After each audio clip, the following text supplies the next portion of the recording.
రెండవ అధ్యాయము. పిమ్మట ఆ దత్తుడు సర్వలోకములకు క్షేమము కలుగుటకై నిత్యము మనోవాక్కాయ కర్మలతో శుభప్రదమైన తపస్సు చేసెను. చేతులు పైకెత్తి కనులు తెరిచించి కట్టెవలె నిశ్చలముగా నిలచి 3000 దివ్య సంవత్సరములు బ్రహ్మోత్తరము అను తపస్సు చేసెను. అపు ఊర్ధ్వరేతస్కుడై రెప్పపాటు లేకుండా యోగ సమాధిలో నుండగా మాహిష్మతి ప్రభువగు కార్తవీర్యార్జునుడు ఒంటరిగా వచ్చి రాత్రింబవళ్ళు ఏమరుపాటు లేకుండా వినయముతో శుశ్రూష చేసెను. ఒళ్ళ ఒత్తుచూ మనసులో తలచి సపర్యలన్ని చేయుచూ ఆ రాజు అన్ని నియమములను దృఢమైన సంతుష్టితో ఆచరించెను. అప్పుడు దత్తుడు తేజస్శాలి అగు ఆ రాజుకు 4 వరములనిచ్చెను. అతడు 1000 చేతులను మొదటి వరముగా కోరెను.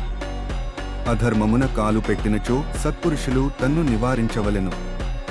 ఇది రెండవ వరము. మూడవది ధర్మయుద్ధము నందు భూమినంతటిని గెలిచి ధర్మయుక్తముగా పాలన చేయవలెను. నాల్గవది అనేక యుద్ధములలో వేలకు వేల వీరులను గెలిచిన తనకు అందరికన్నా మెనేగు వీరునితో యుద్ధము చేయుచుండగా మరణము సంభవించవలెను. అప్పుడు ప్రసన్నుడైన ఆ దత్తుడు ఆ రాజునకు రాజ్యమును విపులమగు యోగ విద్యను అనుగ్రహించెను. అష్టసిద్ధి సమన్వితమైన సప్తద్వీపాధిత్యమును గొప్పదైన చక్రవర్తిత్వమును దత్తుడు అనుగ్రహించెను. సహస్రబాహువులతో చతుస్సముద్ర పర్యంతము గల భూమండలము ధర్మముగా జయించి పరిపాలించెను. యోగశక్తిచే రథ గజ తురగ పతకాది యుతుడై ప్రాదుర్భవించెను. ఓ ధర్మరాజా, సప్తద్వీపములయందు ఎల్లెడల 10,000 యజ్ఞములు చేసి ప్రసన్న భావముచే విశేషముగా భూరి దక్షిణలు ఇచ్చి ఋత్విక్కులను బ్రాహ్మణులను సంతోషపరచెను. ఆ యాగశాలలో బంగారు వేదికలు మణిమయ ఖచిత శోభితములైన స్తంభములు విశేషాలంకారములు యుండ దేవతలు గంధర్వ యక్ష కిన్నరులు కింపురుషులు వారి వారి విమానముల యందు ఉండి మిక్కిలి వేడుకతో చూచుచుండిరి.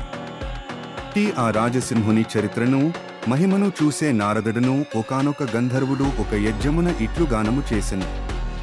లోకములో ఇతర రాజులు యజ్ఞములలో కాని పరాక్రమములో కాని విద్యలో కాకు కార్తవీర్యుని సాటికి రారు.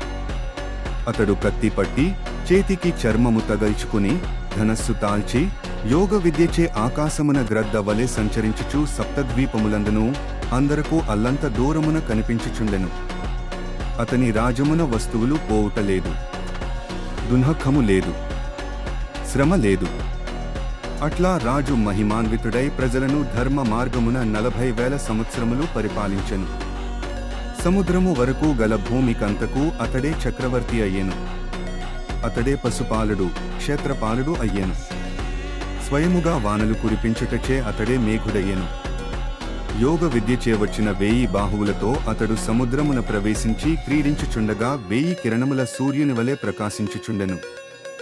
అతడు తన మనుష్యులతో నాగరాజగు కర్కోటకుని పట్టి తెప్పించి తన పట్టణమున నిల్పెను.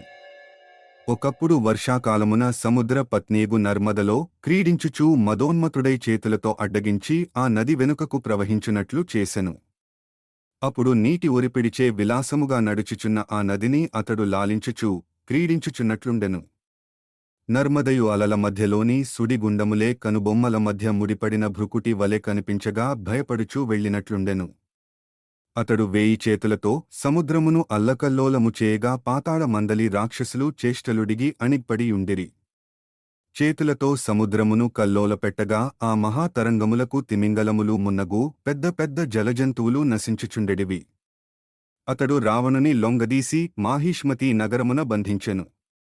అప్పుడు పులస్త్యముని వచ్చి అంతఃపురమున కార్తవీర్యని బ్రతిమాలి వానిని విడిపించెను.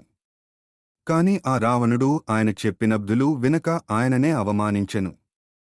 ఒకప్పుడు ఆకలిగొన్న అగ్నిదేవుడు వచ్చి యాచించగా కార్తవీర్యుడు ఈ భూమి నంతను అగ్నికి భిక్షగా వేసెను.